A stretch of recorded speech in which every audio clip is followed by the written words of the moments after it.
Juan Edward Covington, o assassino do centro da Filadélfia. Na manhã de 17 de maio de 2005, moradores do bairro Center City, em Filadélfia, acordaram com a notícia de um crime brutal que chocaria toda a Pensilvânia. Patricia McDermott, uma técnica de radiologia de 48 anos, mãe de 2 filhos, havia sido executada a tiros na parte de trás da cabeça, enquanto caminhava para o trabalho no Pennsylvania Hospital. O crime foi capturado por câmeras de segurança e exibido repetidamente nos noticiários locais. Aquela execução fria e calculada era apenas a ponta de um iceberg aterrador. Menos de 2 meses depois, a polícia prenderia Juan Edward Covington, um homem aparentemente comum, mas que escondia uma mente profundamente perturbada. Covington confessaria não apenas o assassinato de McDermott, mas uma série de outros crimes que o transformariam em um dos serial killers mais inquietantes da história moderna da Filadélfia. Juan Edward Covington nasceu em 3 de março de 1962, em Filadélfia, Pensilvânia. Criado em uma rua arborizada e tranquila no bairro de Logan, uma região de classe trabalhadora da cidade, Covington teve uma infância aparentemente normal. Ele cresceu junto com seu irmão mais velho, James, em uma família que prezava valores tradicionais e mantinha uma rotina estável. Seus pais eram figuras presentes e a casa da família na Rua 11 era vista pelos vizinhos como um lar pacífico e organizado. Durante a infância, Juan não demonstrava sinais evidentes de comportamento violento ou perturbador. Ele frequentou a Roman Catholic High School, uma instituição católica respeitada na região, e era conhecido por gostar de basquete. Colegas e vizinhos o descreviam como um garoto regular, com hobbies comuns para sua idade, e que raramente causava problemas. A relação com seu irmão James era especialmente próxima, e os dois compartilhavam um vínculo que parecia inabalável. Uma vizinha que morava do outro lado da rua se lembrava de ver os 2 irmãos brincando juntos, sempre inseparáveis. Após concluir o ensino médio, Covington tentou ingressar na faculdade, mas abandonou os estudos após apenas 1 ano. Não há registros claros sobre os motivos que o levaram a desistir, mas em maio de 1983, aos 21 anos, ele foi contratado pela SEPTA, a Autoridade de Transporte Público da Filadélfia, para trabalhar como motorista de ônibus. Era um emprego estável, que lhe proporcionou independência financeira e a oportunidade de construir uma vida adulta. 2 anos depois, em 1985, Covington iniciou um relacionamento amoroso com uma jovem que estudava na Temple University. O relacionamento evoluiu rapidamente e a mulher se mudou para a casa de Covington, passando a viver com ele e seus pais. Em 1986, o casal teve um filho, a quem chamaram de Joe. Embora nunca tenham se casado, a relação parecia estável nos primeiros anos. No entanto, relatos de familiares indicam que Covington sempre foi um pai relutante, frequentemente fazendo promessas ao filho e não as cumprindo. Essa dificuldade em manter compromissos e conexões emocionais profundas seria um prenúncio de problemas mais graves que estavam por vir. O primeiro sinal claro de que algo estava errado com Juan Covington surgiu no final da década de 1980. Por insistência da família, ele procurou tratamento de saúde mental em um hospital da região. Embora os registros médicos específicos não sejam públicos, seu advogado posteriormente confirmaria que Covington sofria de esquizofrenia paranoide crônica, uma condição psiquiátrica grave caracterizada por delírios persecutórios, alucinações auditivas e uma percepção distorcida da realidade. O gatilho para a manifestação mais intensa da doença parece ter sido a morte de seu pai em 1989. Covington entrou em uma depressão profunda e seu comportamento tornou-se cada vez mais errático. James Covington, seu irmão, se lembrava de momentos em que Juan repetia frases sem perceber, esquecia conversas inteiras e demonstrava sinais claros de confusão mental. A família ficou alarmada e, no início dos anos 90, incentivou Juan a buscar ajuda psiquiátrica profissional. Ele passou a consultar psiquiatras e psicólogos regularmente e foi medicado para controlar os sintomas da esquizofrenia. Durante esse período, Covington começou a se afastar emocionalmente de sua família. Quando sua mãe adoeceu gravemente devido a complicações de diabetes e outras doenças, Juan se recusou a cuidar dela, deixando que o irmão assumisse toda a responsabilidade. Em 1993, Covington tomou uma decisão que teria consequências devastadoras para o resto de sua vida. Ele anunciou à família que estava se sentindo bem e que havia decidido parar de tomar os medicamentos psiquiátricos. Segundo seu advogado, Charles Peruto Jr., Covington confidenciou a seu irmão que os remédios estavam fazendo dele o diabo. Essa crença delirante era um sintoma claro de sua doença mental, mas naquele momento, ninguém conseguiu convencê-lo a continuar o tratamento. Sem a medicação, sua condição piorou drasticamente. O número de episódios bizarros triplicou após ele abandonar os remédios. Uma vez contou ao irmão que não conseguia mover o braço esquerdo há 3 semanas porque havia sido amaldiçoado. Suas interações sociais tornaram-se cada vez mais estranhas, e mesmo os vizinhos começaram a se sentir desconfortáveis em sua presença. A vida pessoal de Covington continuou a se deteriorar. A mãe de seu filho eventualmente decidiu deixá-lo e mudou-se com a criança. Juan conheceu outra mulher e se mudou com ela para Elkins Park, um subúrbio ao norte da Filadélfia, mas o relacionamento também não durou. Em 1997, ele voltou para a casa de seus pais em Logan, onde agora vivia sozinho. Sua mãe havia falecido enquanto morava com James em West Oak Lane durante a ausência de Juan. A casa, que antes era cheia de vida e móveis, tornou-se um espaço quase vazio. Covington deu a maior parte dos móveis de seus pais para seu vizinho Harold Belcher, incluindo uma cristaleira, um armário para televisão, cadeiras e uma mesa de vidro. Belcher achou o gesto generoso na época, mas mais tarde perceberia o significado sombrio daquele esvaziamento. Covington começou a viver em uma casa praticamente vazia, dormindo no chão e isolando-se cada vez mais do mundo exterior. Seu comportamento tornou-se ainda mais retraído. Belcher, que costumava sentar no alpendre compartilhado e conversar com Covington, notou que de repente não o via mais. Juan apenas entrava e saía da casa rapidamente, evitando qualquer interação. Em 1997, ainda trabalhando como motorista de ônibus para a SEPTA, Covington começou a demonstrar interesse romântico por uma colega de trabalho chamada Brenwanda Smith, de 24 anos, que morava em Cheltenham. Quando ele a convidou para sair, ela recusou educadamente. A rejeição, no entanto, parece ter afetado profundamente Covington. A última vez que Brenwanda Smith foi vista com vida foi em 18 de fevereiro de 1997, quando testemunhas relataram tê-la visto discutindo com Covington em um estacionamento da SEPTA, em Hunting Park. Após aquele dia, Brenwanda simplesmente desapareceu. Ela nunca mais foi encontrada e seu caso permanece oficialmente como uma pessoa desaparecida até hoje. Embora a polícia considere Covington um suspeito no desaparecimento de Smith, nunca houve provas suficientes para acusá-lo formalmente do crime. Seu nome, no entanto, permanecerá para sempre associado ao mistério não resolvido.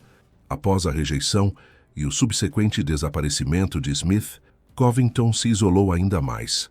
Ele parou de socializar com os vizinhos e começou a demonstrar um comportamento cada vez mais paranoico e defensivo. O primeiro assassinato confirmado de Juan Edward Covington ocorreu em 19 de agosto de 1998. Naquele dia, ele entrou na igreja onde o reverendo Thomas Lee Devlin, de 49 anos, ministrava um serviço de oração no porão de uma casa em Logan. Usando uma pistola Sig Sauer, Covington disparou 13 vezes contra o pastor, matando-o instantaneamente. Durante seu depoimento posterior à polícia, Covington confessou que matou Devlin porque acreditava que o reverendo tinha o poder de apagá-lo da face da terra e que havia usado bruxaria para fazer suas gengivas incharem e pus escorrer de sua testa. Essas crenças delirantes eram sintomas claros de sua esquizofrenia paranoide não tratada. Curiosamente, após o assassinato, Covington compareceu ao funeral do reverendo Devlin e foi visto visivelmente abalado, aparentando tristeza genuína. A polícia inicialmente investigou o homicídio como resultado de uma disputa de custódia infantil envolvendo uma ex-namorada de Devlin. uma teoria que nunca foi comprovada. Covington não foi considerado suspeito na época, pois não havia conexão óbvia entre ele e a vítima.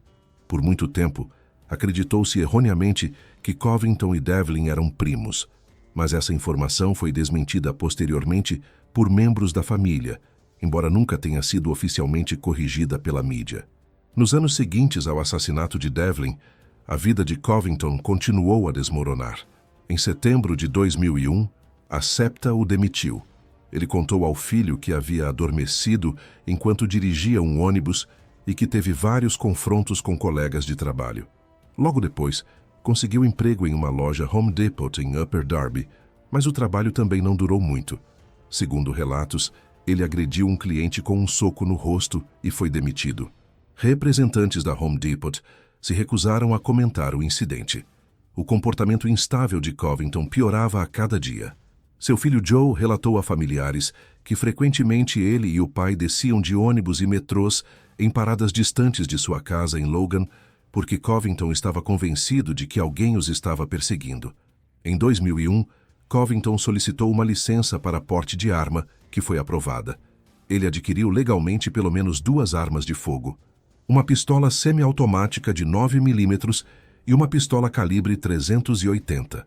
A situação familiar tornou-se tão insustentável que, em 2003, James Covington, o irmão de Juan, entrou com uma petição no Tribunal de Família para obter a custódia de Joe. O tribunal ordenou que o adolescente se mudasse para a casa de seu tio em West Oak Lane e determinou que Juan procurasse aconselhamento psicológico antes de poder ver o filho novamente. Covington nunca cumpriu a ordem judicial.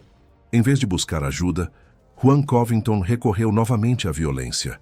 Em 20 de maio de 2003, ele abriu fogo contra David Stewart, de 43 anos, um residente de West Oak Lane que estava caminhando para o trabalho perto da casa de Covington. Utilizando sua pistola de 9 mm, Covington disparou 9 vezes contra Stewart, acertando-o 8 vezes. Stewart sobreviveu ao ataque, mas ficou com ferimentos graves que o deixaram permanentemente incapacitado, sendo forçado a usar muletas para se locomover.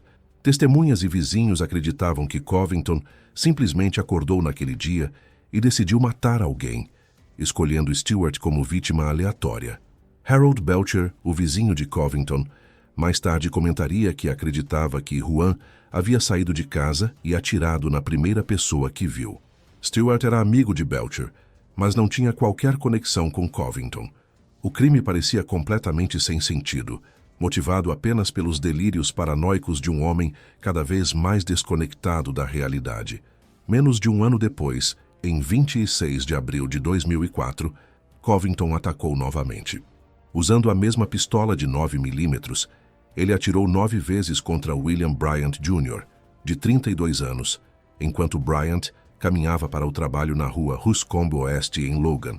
Assim como Stewart, Bryant sobreviveu ao ataque, mas ficou permanentemente incapacitado, com graves dificuldades de fala e mobilidade. A investigação policial do tiroteio levou à prisão de um inocente, Clyde A. Johnson, um assistente social de 32 anos, foi identificado erroneamente pela vítima em uma identificação fotográfica e preso pelo crime.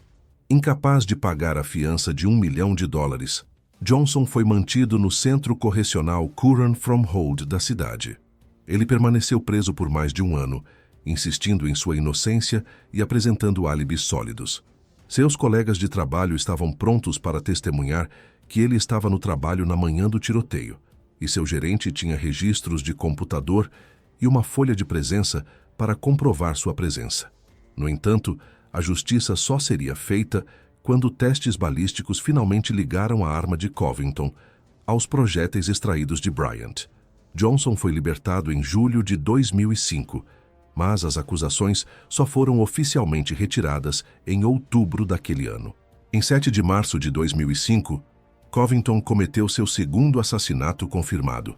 Naquele dia, ele emboscou Otis Bosquet, um funcionário do Departamento de Receita de 36 anos, casado e pai de 4 filhos, perto da entrada da estação de metrô de Logan. Bosquet estava apressado para buscar sua filha de 3 anos na creche quando Covington abriu fogo, disparando várias vezes e matando-o instantaneamente. Bosquet morava a poucos quarteirões de Covington, mas, segundo a família, os dois não se conheciam. Mais uma vez, um homem inocente foi preso pelo crime. Maurice Wells, de 37 anos, foi acusado do assassinato e mantido sob custódia até que evidências balísticas provassem sua inocência. O padrão estava se tornando claro. Covington escolhia vítimas aleatórias em seu bairro, pessoas que ele nunca havia conhecido ou que acreditava representar alguma ameaça imaginária. Ele atirava a queima-roupa, executando suas vítimas com frieza e eficiência, e depois voltava para casa como se nada tivesse acontecido. Seu comportamento pós-crime era notavelmente calmo e calculado. Não havia evidências de que ele sentia remorso ou ansiedade. Ele simplesmente retornava à sua rotina diária, convivendo com seus delírios em silêncio. Após ser demitido da Home Depot, Covington encontrou trabalho dirigindo um caminhão para a Stericycle, uma empresa sediada em Illinois, especializada no transporte de resíduos hospitalares. Uma de suas paradas regulares era o Pennsylvania Hospital, no centro da Filadélfia.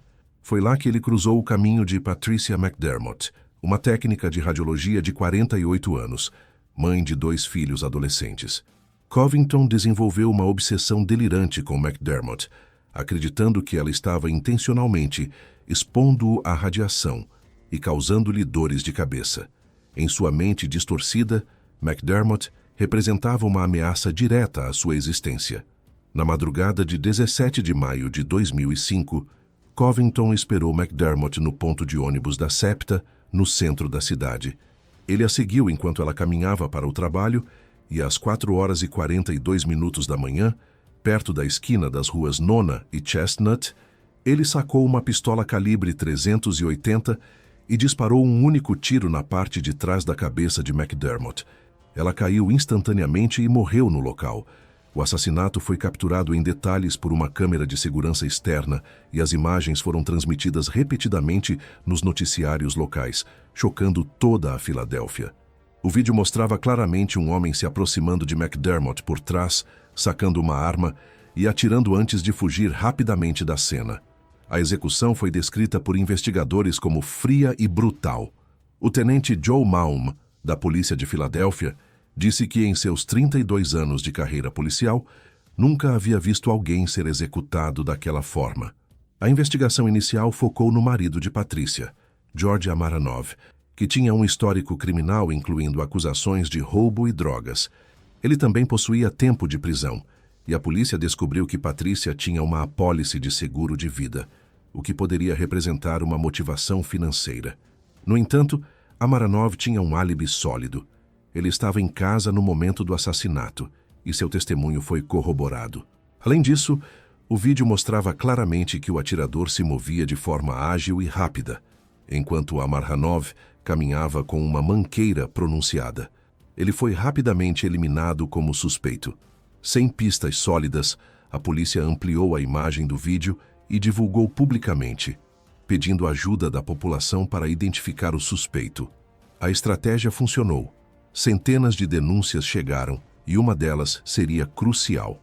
Um funcionário de uma empresa de ônibus ligou para a polícia afirmando que o homem no vídeo era Juan Covington, um ex-funcionário da SEPTA, que agora trabalhava como subcontratado no Pennsylvania Hospital. Os investigadores revisaram as imagens das câmeras de segurança do hospital e descobriram que Covington havia usado exatamente as mesmas roupas na manhã em que McDermott foi assassinada. Além disso, um motorista de ônibus da SEPTA se lembrou de que Covington havia descido no mesmo ponto que McDermott na manhã do crime.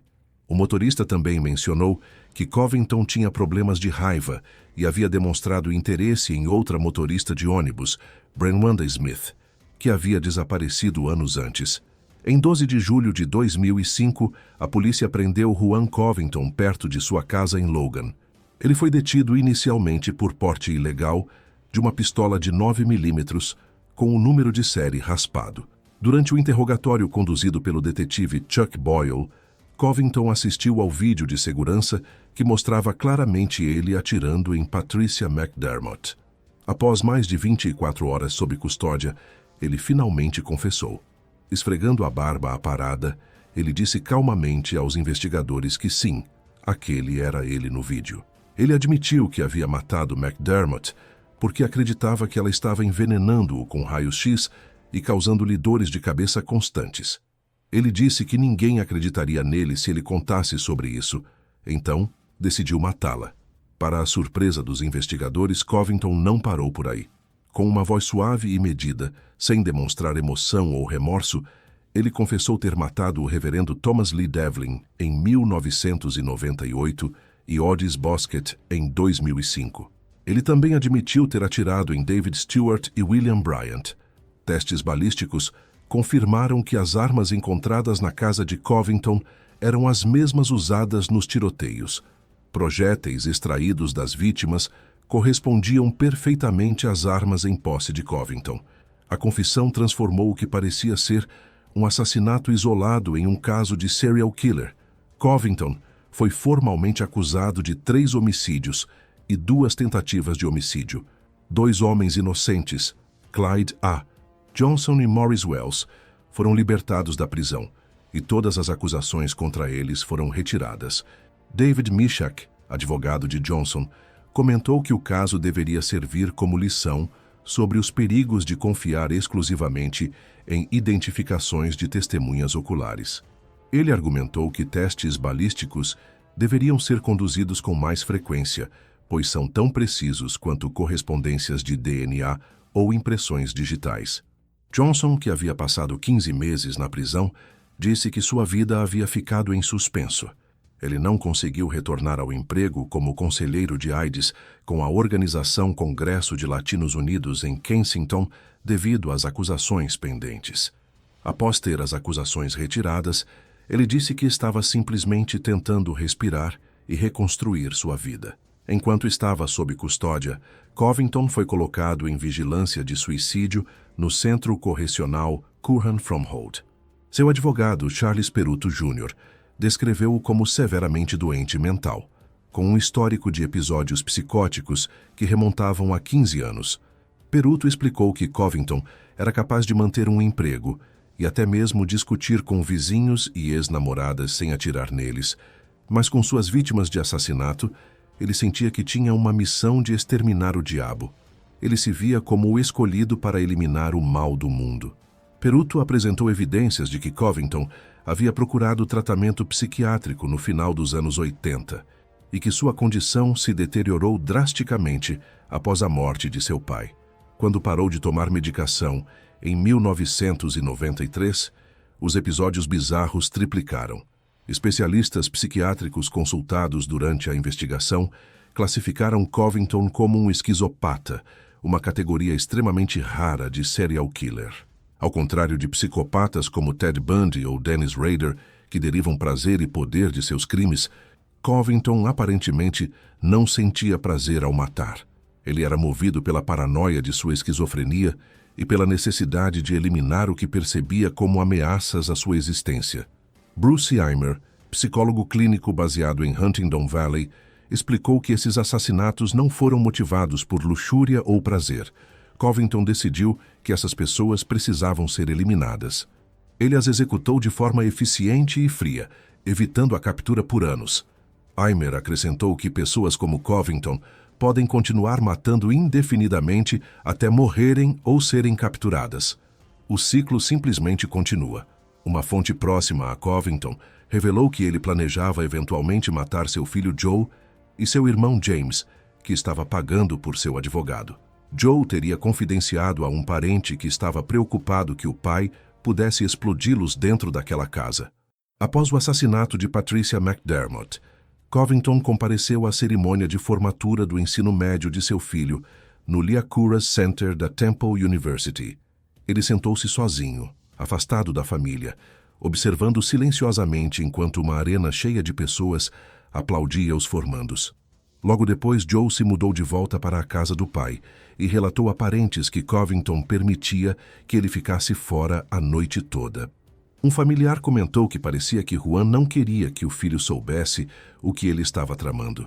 A polícia também investigou as alegações de Christopher Evarts, um advogado de 41 anos que trabalhava no centro da cidade.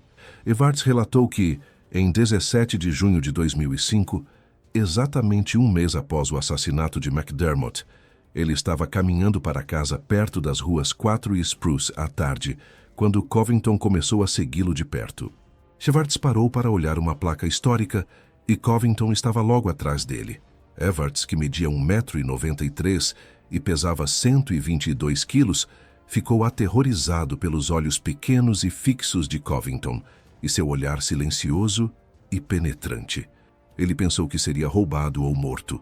Covington estava usando as mesmas roupas que apareciam no vídeo da manhã em que matou McDermott. De repente, Covington mudou de ideia, atravessou a rua e começou a seguir de perto uma senhora idosa. Ela virou a esquina e ele continuou seguindo-a. Evarts acredita que escapou da morte naquele dia, por pura sorte. Além dos crimes confirmados, a polícia considerou Covington um suspeito no desaparecimento de Brenwanda Smith em 1997 e no assassinato de Anne Ewele, uma assistente de cuidados de pacientes de 25 anos do Temple University Children's Medical Center, cujo corpo foi encontrado em um terreno gramado na Filadélfia Norte em 7 de maio de 2004, com um único ferimento de bala na cabeça. Covington pode ter encontrado Ewele enquanto trabalhava no hospital. Armas adicionais encontradas na casa de Covington e outras entregues por seu advogado foram submetidas a testes balísticos para determinar se havia conexões com outros crimes não resolvidos.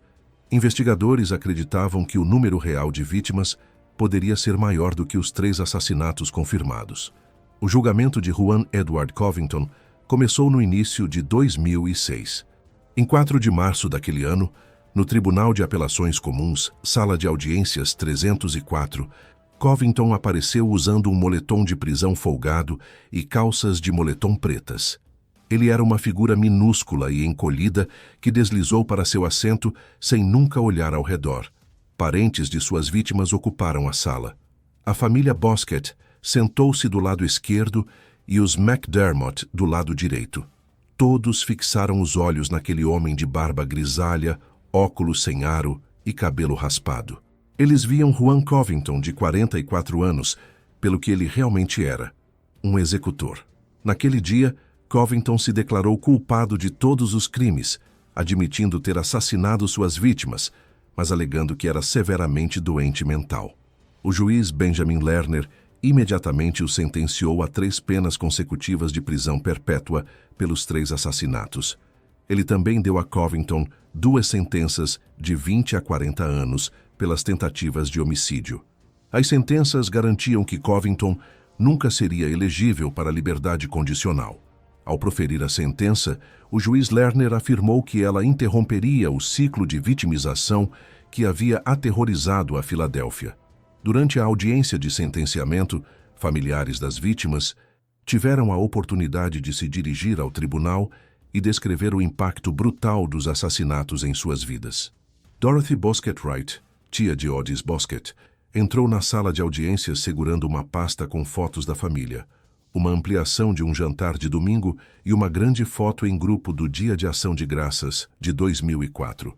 Ela disse que sua família era muito unida e que uma dúzia de parentes, incluindo a mãe de Odias da Carolina do Sul, compareceram à audiência. Seu sobrinho, explicou ela, era um pai atencioso que estava a caminho de buscar sua filha de 3 anos na creche, quando foi morto por Covington na estação de metrô de Logan. Dirigindo-se diretamente ao assassino, ela disse que ele havia abatido Otis, como se fosse uma presa. A falta de motivo também atormentava a família McDermott. Patrícia foi morta às 4h42 da manhã, perto das ruas Nona e Chestnut, enquanto se apressava para seu trabalho como técnica de raio-x no Pennsylvania Hospital. O tiroteio foi capturado por uma câmera de segurança externa e transmitido repetidamente nos noticiários de televisão. Martin McDermott, irmão da vítima, disse ao tribunal que aquelas imagens se repetiam continuamente em suas mentes. Olhando para Covington, ele perguntou se o assassino havia se assistido nas notícias. Angela Amarhanov, filha de 16 anos de Patricia McDermott, foi tomada pela raiva ao tentar se dirigir ao juiz. Gritando com Covington, ela disse que ele nem sequer conseguia olhá-la nos olhos e ver de quem ele havia tirado a vida. Não havia parentes presentes para falar em defesa de Covington. O advogado de defesa, Charles Peruto Jr., observou que um irmão queria comparecer, mas estava relutante em aparecer no tribunal devido à sua semelhança física com Juan. Nenhuma das vítimas de assassinato conhecia Covington. Uma denúncia anônima levou os investigadores até ele e foi sua própria confissão que selou seu destino. O procurador assistente do distrito Edward Cameron explicou ao tribunal que todas as vítimas foram escolhidas porque Covington acreditava que cada uma era o diabo e estava fazendo coisas ruins a ele. Peruto descreveu seu cliente como severamente doente mental, com um histórico de episódios psicóticos que remontavam a 15 anos.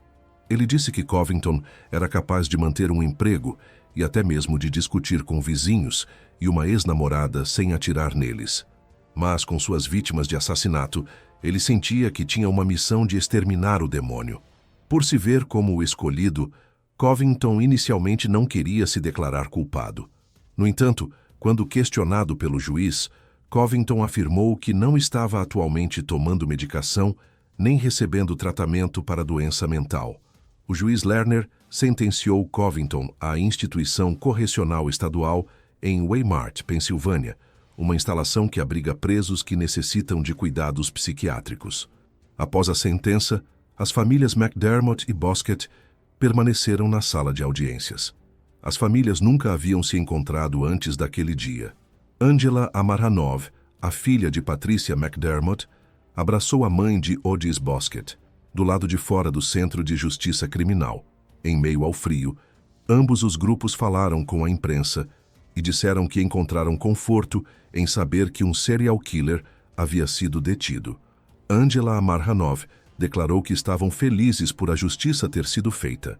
O caso de Juan Edward Covington deixou cicatrizes profundas na comunidade da Filadélfia. A descoberta de que um serial killer havia operado livremente por 7 anos, escolhendo vítimas aleatórias em plena luz do dia, criou uma onda de medo e desconfiança. O fato de que 2 homens inocentes haviam sido presos e mantidos sob custódia pelos crimes de Covington expôs falhas graves no sistema de justiça criminal, particularmente a dependência excessiva em identificações de testemunhas oculares sem corroboração adequada por meio de evidências forenses. O impacto psicológico nas famílias das vítimas foi devastador e duradouro. Os 4 filhos de Odis Bosquet cresceram sem pai. A filha de 3 anos que ele estava indo buscar na creche, no dia em que foi assassinado, nunca mais o veria. Angela Amarhanov e seu irmão perderam a mãe quando eram adolescentes, em um momento crucial de suas vidas.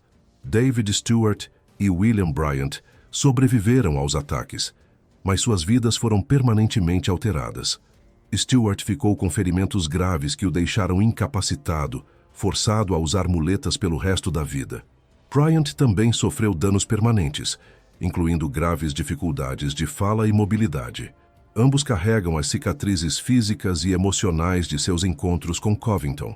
Clyde A. Johnson e Morris Wells, os 2 homens que foram falsamente acusados e presos pelos crimes de Covington, também tiveram suas vidas destruídas. Johnson passou 15 meses atrás das grades, incapaz de retornar ao seu trabalho como conselheiro de AIDS. Ele descreveu cada dia na prisão como um ponto baixo, insistindo desde o primeiro dia que era inocente.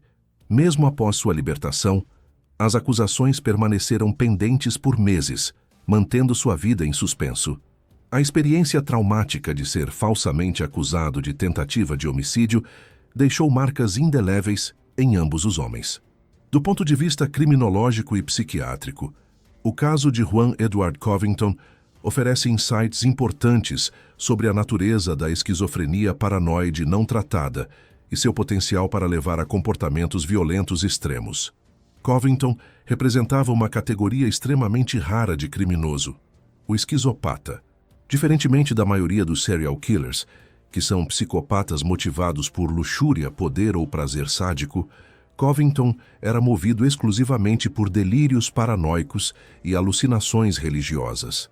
Ele não derivava prazer de matar. Em vez disso, via seus assassinatos como atos necessários de autodefesa contra ameaças imaginárias. Suas vítimas não eram escolhidas por características físicas, vulnerabilidade ou disponibilidade sexual.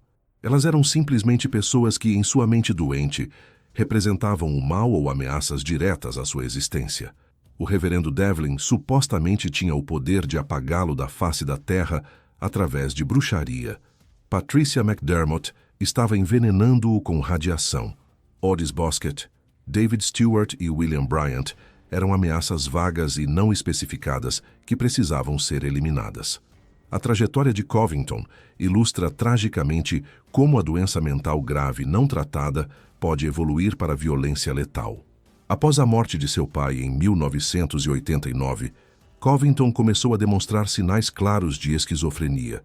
Ele procurou tratamento e foi medicado adequadamente durante os anos 90. No entanto, em 1993, sob a influência de seus próprios delírios, ele decidiu parar de tomar medicação. Esse foi o ponto de virada crucial. Sem medicação, sua condição deteriorou-se rapidamente. Os episódios bizarros triplicaram. Ele começou a acreditar que estava sendo perseguido, que era amaldiçoado, que pessoas ao seu redor eram manifestações demoníacas. 5 anos após parar a medicação, ele cometeu seu primeiro assassinato. O padrão continuou por 7 anos até sua captura.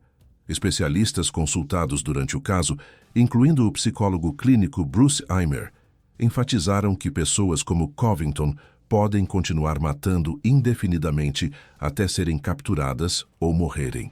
Eimer também alertou que nenhuma quantidade de medicação ou terapia pode curar a condição de Covington. Ele o descreveu como um maníaco florescente que, se fosse libertado, voltaria a matar. O caso expôs vulnerabilidades significativas no sistema de saúde mental dos Estados Unidos. Covington tinha um histórico documentado de doença mental grave. Ele havia sido hospitalizado e tratado por psiquiatras. No entanto, quando decidiu parar de tomar medicação, não havia mecanismo efetivo para garantir que continuasse o tratamento. Ele não estava sob supervisão judicial ou médica obrigatória. Sua família reconheceu que ele estava doente, mas não tinha poder legal para forçá-lo a se tratar. Apenas em 2003, quando o tribunal ordenou que ele buscasse aconselhamento para recuperar os direitos de visitação de seu filho, houve uma intervenção legal. Naquele momento, porém, ele já havia cometido um assassinato e estava prestes a cometer mais. A ordem judicial foi ignorada por Covington e não houve acompanhamento para garantir seu cumprimento. Esse padrão de falha sistêmica é comum em casos envolvendo indivíduos com doenças mentais graves. Sem internação involuntária ou supervisão judicial rigorosa, pacientes psicóticos podem facilmente cair nas rachaduras do sistema, com consequências potencialmente fatais. Outro aspecto perturbador do caso foi a facilidade com que Covington obteve e manteve armas de fogo. Em 2001, ele solicitou e recebeu uma licença legal para porte de arma. Ele adquiriu legalmente pelo menos 2 armas de fogo, uma pistola semiautomática de 9 mm e uma pistola calibre 380. Isso ocorreu apesar de seu histórico documentado de doença mental grave e tratamento psiquiátrico. As leis de controle de armas da Pensilvânia na época não impediam adequadamente que indivíduos com doenças mentais graves adquirissem armas.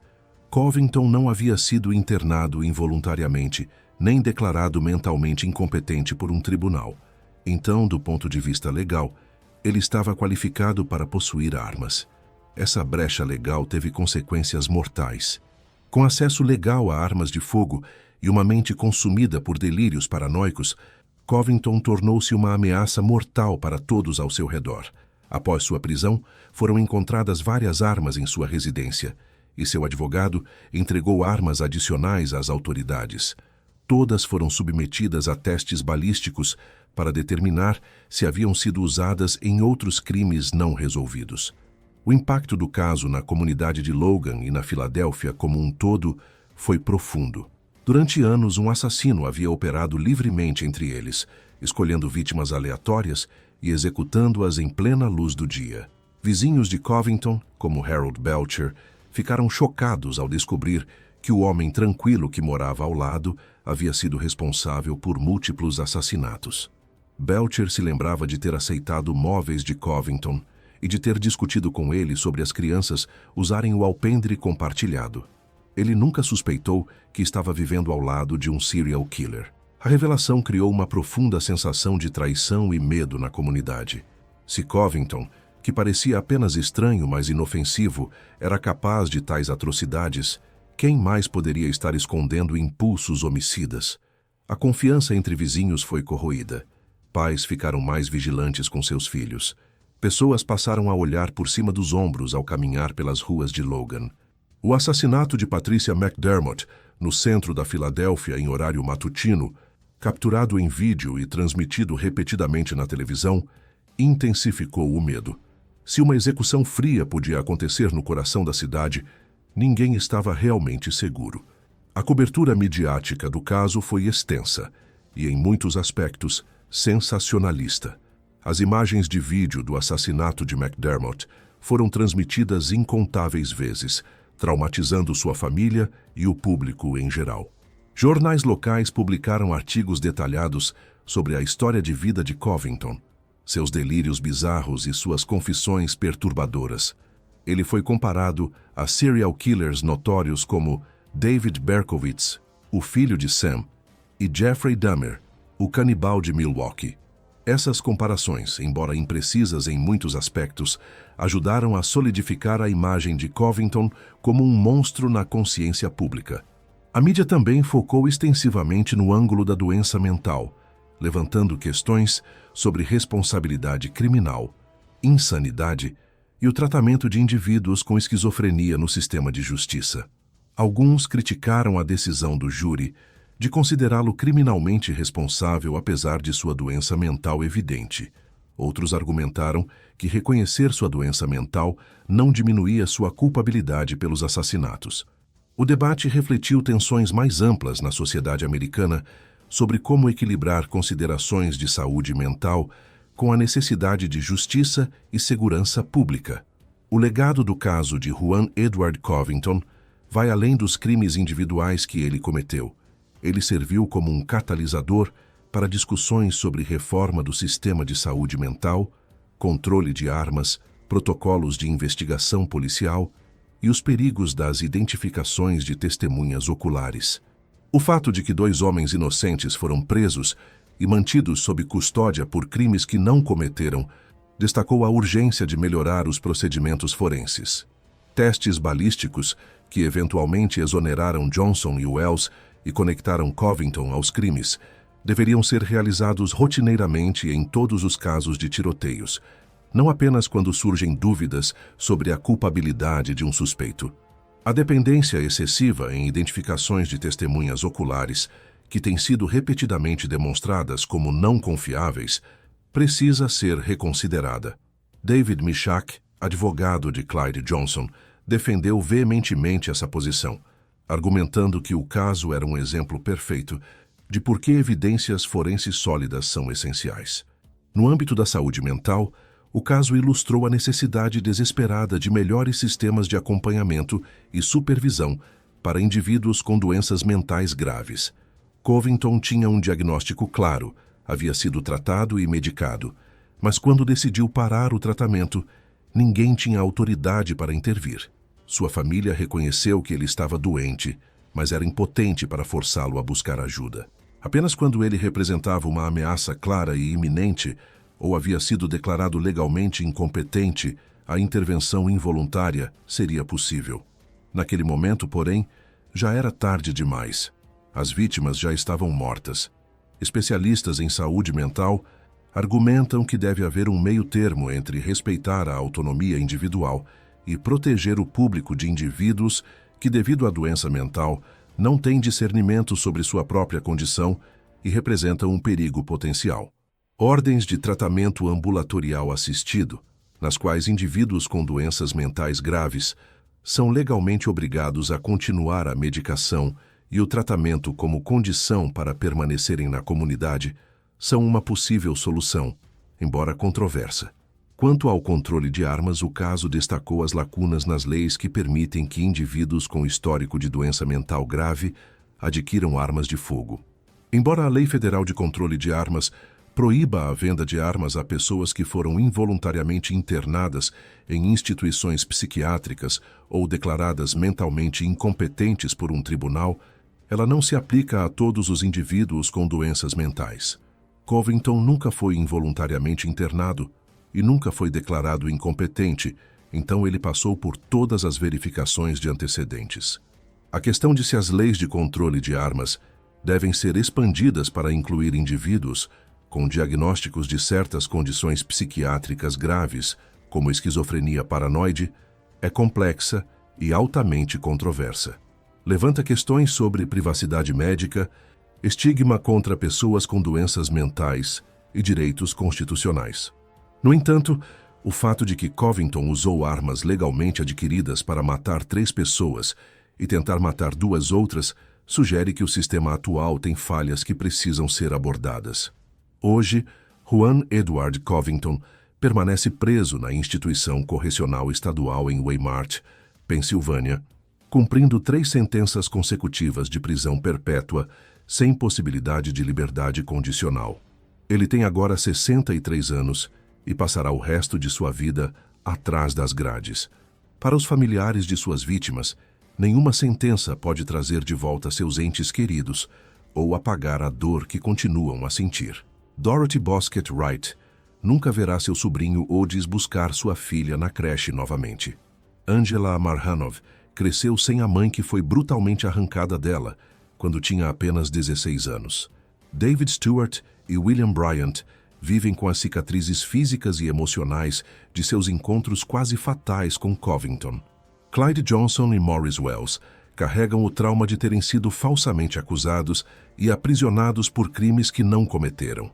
As ondas de destruição causadas por Juan Edward Covington se estendem muito além das 3 vidas que ele tirou. Elas tocaram dezenas de famílias, uma comunidade inteira e um sistema de justiça que foi forçado a confrontar suas próprias inadequações. O caso de Juan Edward Covington permanece como um lembrete sombrio do que pode acontecer quando doença mental grave não é tratada, quando sistemas de saúde pública falham, quando indivíduos perigosos têm acesso fácil a armas de fogo e quando a sociedade não consegue proteger seus membros mais vulneráveis. É uma história de tragédia evitável, de vidas perdidas desnecessariamente e de um sistema que falhou repetidamente em intervir antes que fosse tarde demais. Ao mesmo tempo, é um testemunho da resiliência das famílias das vítimas, que enfrentaram uma dor inimaginável e ainda assim encontraram força para buscar justiça e defender mudanças que possam prevenir futuras tragédias. A história de Juan Edward Covington não é apenas sobre um homem e seus crimes. É sobre as falhas sistêmicas que permitiram que esses crimes ocorressem e sobre a urgente necessidade de reforma para garantir que nenhuma outra família precise sofrer como as famílias de Thomas Devlin, Odis Bosquet e Patricia McDermott sofreram.